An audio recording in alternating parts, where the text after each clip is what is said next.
हेडलाईनचे प्रस्तुत करता आहेत Govind milk, the happy makers.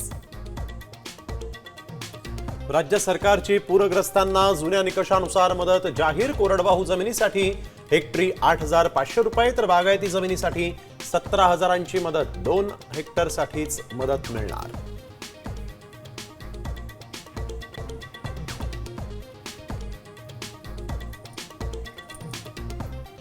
फक्त कोणी हलवू नका। नाही नाही हा, आणि वेडवाकडे काही पाऊल उचलू नका।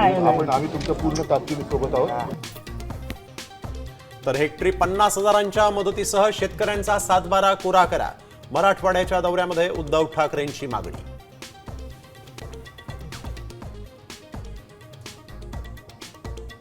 सगळं करता येतं मात्र पैशांचं सोंग करता येत नाही। शेतकऱ्यांशी बोलताना अजित पवारांचं विधान।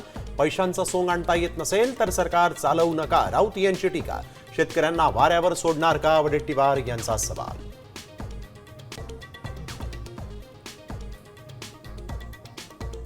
अमरावती जिल्ह्यामध्ये गेल्या 8 महिन्यात 142 शेतकऱ्यांच्या आत्महत्या।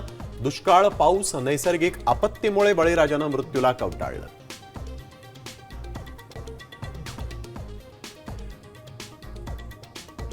कथित ड्रग्ज प्रकरणी रोहिणी खडसेंचा पती प्रांजल केवलकरांना जामीन मंजूर।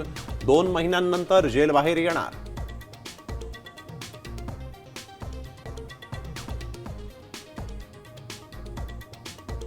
7,80,00,000 कर्मचाऱ्यांसाठी आनंदाची बातमी। 2026 पासून एटीएम मधून काढता येणार पीएफचे पैसे।